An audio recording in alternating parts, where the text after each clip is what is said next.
Holy cow. My new puppy is quite a handful.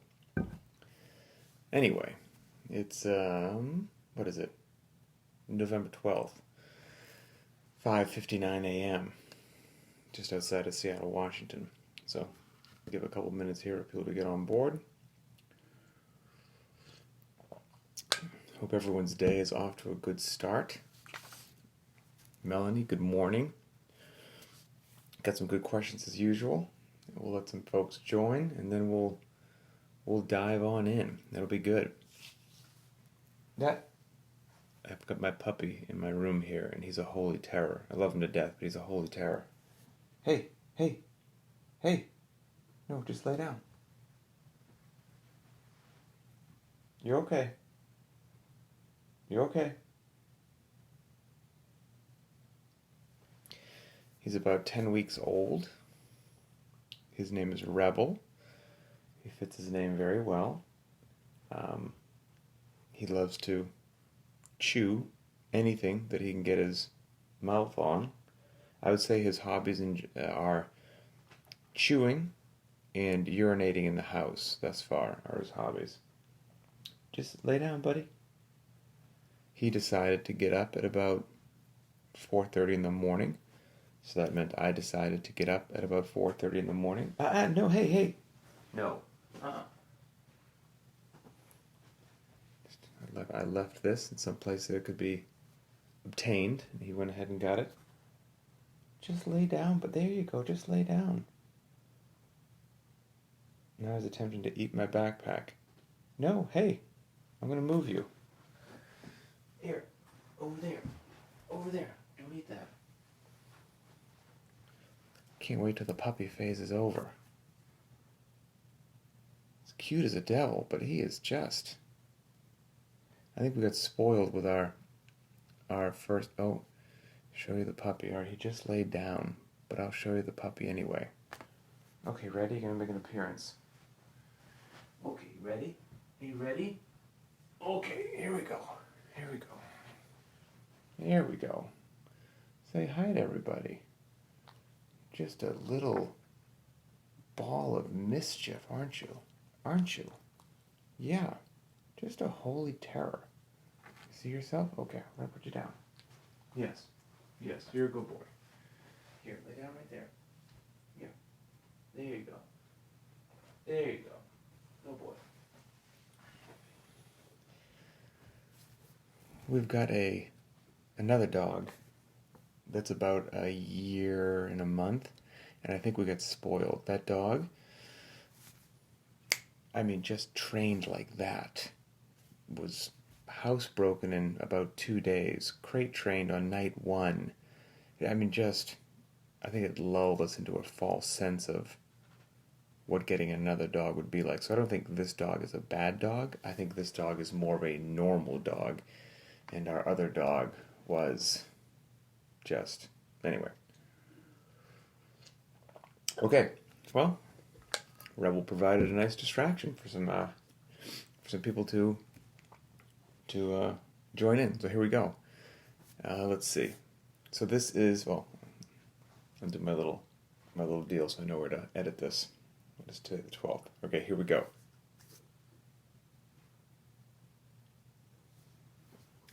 All right, everybody, today is November 12th. This is the Ask Me Anything for the Linchpin private track, and we've got some good questions today. So we've got them sketched down here, and we'll dive right in. So the first one, and the most upvoted one, was from Philip, and Philip's question says, there is so much that CrossFit gets right. What do you think, if anything, it gets wrong? Really cool question, and I'm not sure if I've been asked this before, and if I have, I haven't been asked it so succinctly, so I thought it was a very good question. I thought about this for a bit, and I would say, in my opinion anyway, historically speaking, one of the areas that CrossFit fell short was in supporting affiliates from the perspective of business development or business sense or business acumen or how to run a business, however you want to say that, because it was my opinion for a while. Just checking on my puppy to make sure he's not eating something he shouldn't eat. It was my opinion for a while that it was really easy to open a CrossFit gym just because you love CrossFit, right? And a love of CrossFit and even a love of coaching does not necessarily translate into effectively running a business with income and expenses and hiring employees and managing schedules and all the other hundreds of things that have to go into keeping the doors open and paying your taxes and being compliant with local regulations and et cetera, et cetera, et cetera. And so, it would be the same as maybe you love, I don't know, chocolate chip cookies. Who doesn't, right? But just because you love chocolate chip cookies with all your heart and your soul, and you talk about chocolate chip cookies all the time to your friends, and maybe you even like baking them yourself, okay? You just don't buy them at the store. That in no way, shape, or form means that you have the skill set needed to open a successful bakery. They're two different endeavors. And so I always thought that one of the areas, I love the affiliate model personally. I love the fact that nobody tells me how to run my business. I don't have to wear some weird polo shirt if I don't want to. You can have 10 classes a day, 2 classes a day. You can close on Sundays. You can be open on Sundays. You can program what you want to program. Like, I love freedom. Love freedom. So I love the affiliate model that gives me the freedom to run my business how I want to run my business. But I think everybody, myself included, would benefit from people that were just very savvy in the business world to just present lessons learned, best practices, tips and tricks, pitfalls to avoid, all that good stuff, that it would still be in the affiliate theme, model, if you will. Like, those recommendations wouldn't be forced down your throat. You wouldn't have to take those recommendations, but if these people who are quite business savvy gave out their tips and tricks and lessons learned, it would be up to the affiliate owner to apply them or not apply them to the manner or degree in which they desired. I think that would be tremendously impactful and beneficial to the CrossFit community at large. I think it would help with sustainability of affiliates. I think we would get more 10-year affiliates, things like that, a lot more longevity. And anything which allows a CrossFit gym owner to be successful, to keep their doors open, to keep their community happy and healthy, to keep earning a sustainable living through their gym so that they can have a home and put braces on their kids if they need it, and there's food in the fridge, I'm a fan of. And I think having business sense on top of being a good coach, being a trainer, having a love of community, understanding the methodology and all of that, I think that would be an area of benefit to everyone. And the new CEO, Eric, has not even hinted, basically said that things like that are coming in the future. So I think that is going to be a tremendous boon to the entire CrossFit ecosystem. So that's it. That would be my one there. So I'm very excited about that. Adrian, I see your comment there when I said the most upvoted questions. There was one that was more upvoted. That's because my wife, God bless her soul, decided to leave a little sarcastic comment, and of course the Linchpin community, love them though I do, upvoted it to the number one question. It's my wife's question, since Adrian, you called me out on it, which she posted under the Ask Me Anything is, from Emily Sherwood. When do you think you'll get to that pile of laundry? ... question mark. And it was very well received by the Linchpin community at large.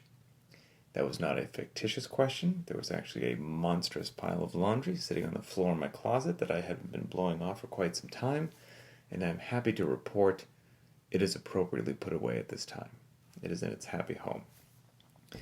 All right, next question, most upvoted, was from Robin about the open. Okay, here we go. When the open workouts are announced, will you be willing to share your thoughts or strategies on how you'd recommend we tackle the workouts, similar to your daily workout briefings? Robin, no, because I want to make sure that I keep all the knowledge and I beat everyone and I get higher on the leaderboard than everyone else. Obviously joking. Yeah, absolutely. That'd be fantastic.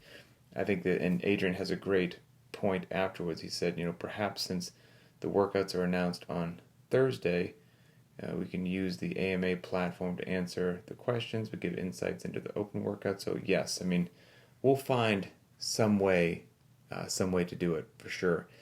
And I think the open's right around the corner, right? Mid-February, and as we record this, it's mid-November, so it will be here before we realize it.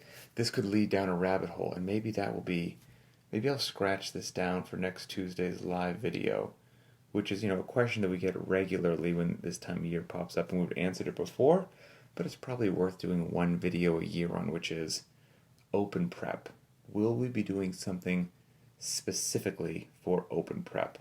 And not to let the cat out of the bag, but the answer is yes. We'll be doing CrossFit because the open is multiple weeks of CrossFit workouts. Nothing overly, you're not seeing prowlers and pigs to flip and trail runs and it's CrossFit. Constantly varied function movements at high intensity with loadings and rep ranges and movements and everything that if you do CrossFit with variance and you don't cherry pick, you've been doing all the time. That's open prep. Open prep is CrossFit. We do CrossFit all the time. So we live our lives ready for the open. But I'll dedicate a particular video to that as well. Almost got sucked into the rabbit hole right there. We'll save that for next Tuesday. I'm going to make a note of that. Make a note right here. Open prep ... Okay, good. That is how I track topics. I have this is my random topics that pop into my head. They're all written down in these various pieces of paper here, and I just get them out of my brain and write them down, and I get to them when I get to them. But that one I'm going to keep on the top. So yes, we'll make sure that we get some good open workout discussion happening. Levi, next up, most upvoted question was from Levi Adkins. Here we go. Just listened to you speak in the Linchpin conversation recently, and I think a lot of affiliates miss the mark when coaching new athletes. They fail to mention that scaling is beneficial to intensity and overall fitness, and in using the hour to find time to quote-unquote coach individuals. I loved my experience at previous boxes, but I often felt like I was paying for programming and equipment and didn't get much coaching. In your experience, do you agree? I also think most, again in my experience, overpack the hour. Do you agree, and how, if at all, can CrossFit address that problem without losing the affiliate model that lets each box run as it sees fit? ? Okay, good stuff, a lot in there. Let's go one by one. And I like the fact that you said often in there that it was your opinion, because I think that's very important to say. And that is the wonderful thing about the affiliate model. Love it or hate it. I personally love it. That the affiliate model, you can run your business how you run your business. If you want to pack the hour with session A, B, C, and D, that it just has people sprinting from one thing to another, minimal time to warm up because you're trying to do 3 different sessions and trying to get in a heavy lift before every workout, and you can't rest 2 to 4 minutes between those sets. You didn't have 20 to 30 minutes to truly warm up, and then you're trying to do some sort of Metcon afterwards, and et cetera, and you're just herding cats the entire time. Yeah, that doesn't leave a lot of time for coaching, that's for darn sure. However, some gyms operate that way, but not all. And some gyms operate in a manner that I quite frankly think is beautiful, and they're nailing it, and you have everything in between. And I've visited a tremendous amount of CrossFit gyms over the course of my career time in CrossFit, etc., etc. And I've seen the entire gamut. I've seen ones that, they're just beautifully run. They're fantastic. I can give you multiple examples, but I'll tell you one that just hits me right in the face. CrossFit Roots is phenomenal. Nicole Christensen runs a squared away affiliate, and they do things exactly how you would hope that they would do things. David Osorio, who is from CrossFit South Brooklyn, I believe they've changed their name, but I've known them for the longest time as CrossFit South Brooklyn, run a phenomenal, exactly how you would want and hope a class in an affiliate should be run. And there are people, in my humble opinion, that I think miss the mark. And I don't think they miss the mark through malice. I think potentially they have fallen into a very easy trap to fall into, which most of us do it every now and then, or cave into social pressure, or think that more is better, or get caught up with how competitive athletes seem to be training and think that that's what the regular population should mimic. And little by little, it's easy to eat up that hour. It's easy to fill it with other things, and it's easy to have potentially, coaching time fall by the wayside because you're trying to pack it with a bunch of other stuff. And again, you'll find all manner of boxes, right? CrossFit gyms from everything under the sun, and I like that. So, circling back to some other points of your question, how at all can CrossFit address the problem? I'm struggling with how I want to word this, because I don't want to say that it's not their problem. Okay, that's not what I'm trying to say, although that almost leapt out of my mouth. But what I think I mean by that is, I'm standing here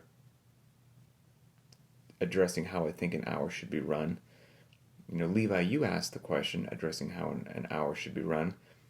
Both of us gained this knowledge, this insight, and this perspective with the same information that's been put out from CrossFit as day one as somebody who decided to run their gym in a different manner. So the information is out there. And so I don't think it's a lack of information. I think it's, once again, the freedom of the gym owner. And I'm just not sure I want to impede the gym owner's freedom. Maybe there are some folks that truly enjoy that. Wouldn't be me, but that's okay. Not every gym has to be run how I think it should be run. And I think one of the most powerful things is, you as the individual athlete or the consumer, you have a very powerful vote and a powerful voice, and you vote with your dollars. So if that gym doesn't do business how you would like it to be done, the coaching isn't to the standard that you would like it to be, any number of things, the community kind of misses the mark for you, etc., etc., you then no longer pay them your monthly fee, and you go to a different gym that fits your perspective a bit better, and they get your money each month. And so voting with your dollars is a very powerful incentive for both the business owner and the consumer. And so that, I think, is and we have conversations like this, but information is put out from CrossFit. I've attended many a level 1, 2, 3, and 4 seminar, and not a single one of those things has ever made mention of overpacking an hour, of lifting heavy every time before the workout. All of it is 100% what we're talking about here right now, which is, respect the heavy days, pour your heart and soul into that one workout, make sure you have time set aside to practice, skills, form, technique before the workout, leave ample time for coaching, cool down, warm up, things like that. That's all quintessential CrossFit methodology from day one, and it's been unchanging and unwavering. So I believe the information is out there, and hopefully through conversations like this and through people sharing best practices, that good things happen. But there'll always be gyms that have different flavors, and I think that's okay. I think that's okay because, like I said, there must be plenty of people that enjoy that style, and they should have a home to go to as well. It just wouldn't be where I'd go, but that's okay. Okay, Adrian. Adrian, my friend, where are you here?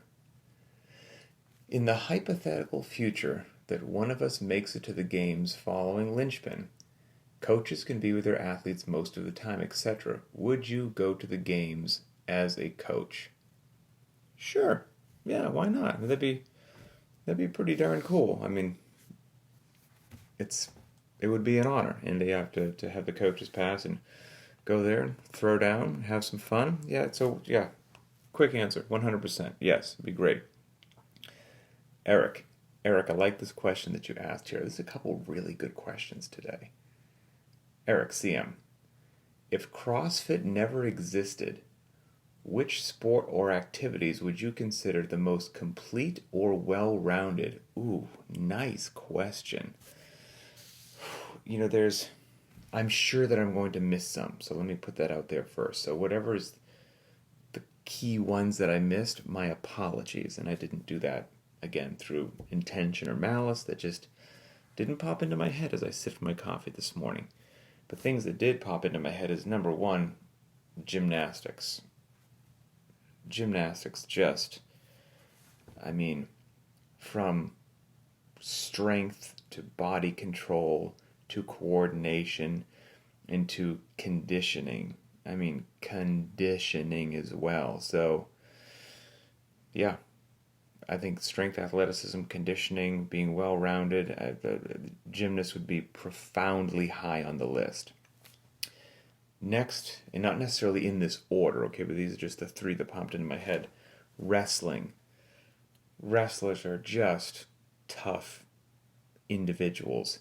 And again, the conditioning practices are brutal. The mental toughness is there. The scrappiness is there. The technique. They're just strong from just continually grappling with another human being that's fighting against them with all their will. Wrestlers would have to be pretty high up there also. And wrestlers, it's funny. So back in BUDS, in SEAL training, a lot of people show up and not a lot of people make it through, which is not a good use of government funds. And so the government is always trying to identify in one way, shape, or form maybe some particular traits that lend themselves to people graduating versus people not graduating, because maybe that way they could pre-screen the individuals and have a higher success rate through training, and then again waste less government funds and people's time, which would be a good thing. Makes sense. Long story short, regardless of how many questionnaires and forms they had people fill out, they really couldn't find any statistically meaningful data that would lend itself with a high enough predictive value that yes, we should screen for this cohort of people. However, one of the things that did seem to pop up more than others with regard to people graduating from BUDS, from SEAL training, was a wrestling background. So I've always considered wrestlers to be just well-conditioned, well-rounded, strong, physically and mentally tough. So wrestlers would be high on that. And what's sad? The two things that I just mentioned, gymnastics. Well, men's gymnastics is kind of a dying sport. I'm not sure about women's, but I don't think it's growing. And wrestling is certainly a dying sport. So it's kind of sad that the top two thus far on my list are not exactly sports that are in growth phases. And then the last one, this might surprise some people, ice hockey players. I don't think ice hockey players get the credit that they deserve. I think they are tremendous athletes. They are almost continually in some sort of just maximal intensity sprint mode. Okay, so they're just powerful athletes, but yet they have to have the conditioning to go for a longer game. And a lot of what they do is almost interval training, right? Like they're out there for a certain period of time, then back resting, and then they're out there for a certain period of time. And they are the athleticism to have this small little hockey puck moving at like 100 miles an hour that you have to navigate and maneuver, not even with your hand, but something which reduces your dexterity by elongating the lever this long hockey stick, having it down the end there. And then you're going to do that not just on like ground with excellent traction. You're going to do it on ice, and then you're going to put skates on your feet and do it forwards, backwards, sideways while people are trying to hit you. I think ice hockey is a tremendous, tremendous sport, and those players are strong and conditioned and athletic and coordinated to an amazing level. So that would be high on the list as well. Ooh, Adrian, I see your comment there. That's a good call. I totally forgot rugby. Totally forgot about rugby. Like I said, somebody would bring something up, which is a fantastic sport that I just forgot about. And I 100% agree with you. Rugby will be on that list as well. Rugby is phenomenal. So, yes, good question. And then, final question here from Stuart. All the way down the bottom, I believe. Here we go. As a master's athlete, what do you feel is more important, to be able to lift heavy or gymnastics movements? Ooh, great question. And there's an interesting way that you worded it, and I don't know if that's intentional. You said, which is more important? And I can't say that one is more important than the other. I think they are both very important, even as you get older. But I think how you approach them will change. So I'm not going to throw anyone under the bus because I don't have their permission to do that at this time. But with regards to like games athletes, for example, I've known plenty of them for many years, interviewed them, and some of them are now in the masters athlete category, varying categories, I should say. And many of them also have put their body through quite a taxing career and put it through the ringer of trying to live under heavy loading and always just more, heavier, etc., etc. And that's taxed some of them more than others to a degree that is, causes some discomfort as they get older. And so I know more than one, but one is sticking out in my mind. It was quite well known that they continue to lift heavy, okay? But again, heavy is a relative thing, as we say, on a regular basis. And for them, heavy no longer means pulling like this serious 1 rep max dead or front squat or whatever until your eyeballs just burst out of your head. Heavy might mean reducing the loading, reducing the percentage, and increasing the repetitions to a challenging set of 7, a challenging set of 10, a heavy 5.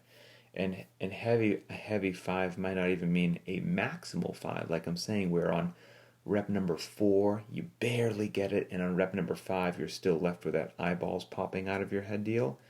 They tend to stay away from the eyeballs popping out of your head deal and lift something which is, appropriately challenging, but still heavy, but not going into that crazy zone. And that allows them to still load their body, to still get that stimulus, because there's tremendous lifelong benefits to weightlifting that even as you get older, in my opinion, it would be great if you could find loadings and movements that you could still do them pain-free, just to keep that in your arsenal of what you expose yourself to.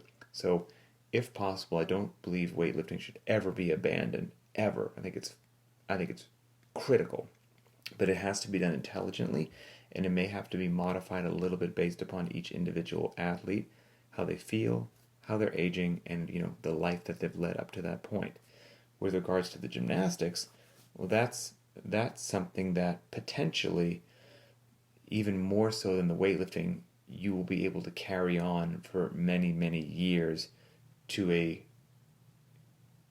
if you were comparing the two from a challenge level, you could probably even challenge yourself to a greater degree for a longer period of time through gymnastics and not have, for lack of a better way to say it, the wear and tear on your body that some other things might do. So for a master's athlete, weightlifting and gymnastics, both are 2 big thumbs up, and both should have 2 big thumbs up for as many years as you can sustain them. But I am seeing more and more people with regards to the barbell continue to embrace the barbell, as I plan to do for the remainder of my time on this planet, but to do so without ego and with an open mind and with intelligence as to what is the best practice for that season of your life. And that would be my recommendation. So, okay. And there we have it. The Ask Me Anything. Oh, geez, I almost forgot. Got the weekly shadows I've been trying to do. Okay, so here we go. These are just some screenshots that I took from the Facebook page over the course of the week. Again, I'm sure that I missed some cool stuff, but these are just the ones that I did capture. Daniel Griffin. So let's see. I labeled this one Scaling Inappropriately Challenging is what I labeled the photo. So today's quote-unquote appropriately challenging for me was just one round of the workout. I think it's a combination of poor night's sleep. He's got a twinge in his left pec, and he says fitness was still achieved. So he's talking about that disgusting 2-round workout that we did yesterday based upon him having a grouchy pec and getting a poor night's sleep. He said, you know what? 1 round is going to be enough. No need to do 2 rounds. And I love when people make smart decisions, they scale as needed and they don't let their ego get in the way. That's them being on the path to still be working out 1 to 2 decades from now. And that's the goal. So I love seeing that. Oh, okay. So this was, Joseph, you asked this question a couple Ask Me Anythings ago, and you asked it 2 weeks in a row, and I neglected to get to it, so my apologies. I took a screenshot of it so that I would answer it now. And Joseph's question was, if someone offered to pay for a flight, room and board, and some local sightseeing in person for either personal training or guest coaching or speaking at a gym, would you consider it? Sure, yeah, I would consider it. Yeah, I would consider it. And yeah, that's my short answer. I would consider it. All right, let's see here. Ooh, okay. This is from Yarmo. So he went into the hospital. He had a pulmonary embolism, thankfully small. Had a post-operative complication, and let's see. Entire gallbladder was inflamed, had to be cut out. Basically had quite an ordeal happen in the hospital here. And now he says, let's get to the point.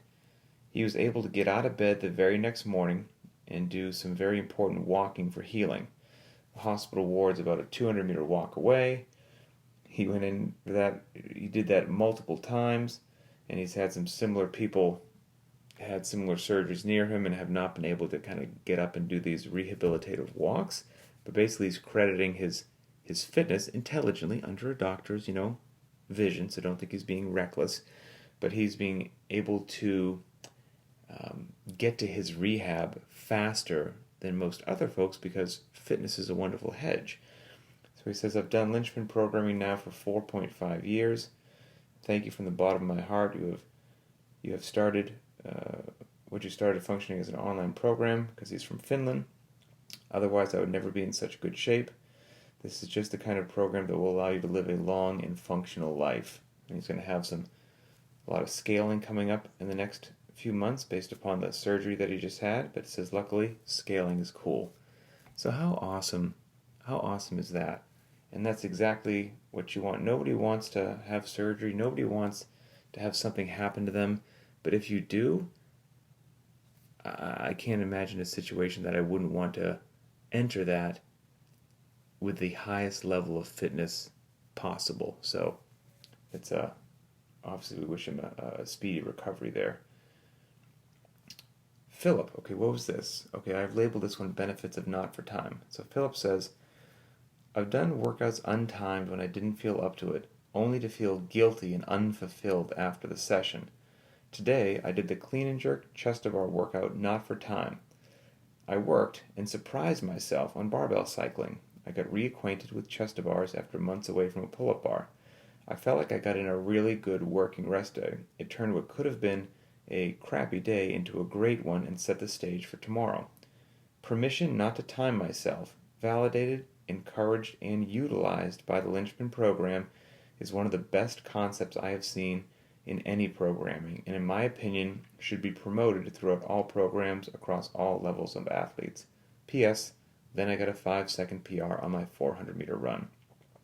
So Philip, that makes me extremely happy. I didn't know how the not for time things would be received when I first put them out there, but like I said, one of Linchpin's mottos is, we do what's effective, not what's popular. And I truly believed in my heart through my experience that there would be a lot of benefit to putting out one not for time workout each week, and then educating the population that they should always feel authorized to do that on any day, because no one knows what you're going through and what you feel like and how you slept last night and all that stuff better than you. And so you might need to just not run that clock every now and then, and that's okay. So that's it. Those are the shout outs. Have a great day, everybody. Enjoy your rest day, and I'll see you later.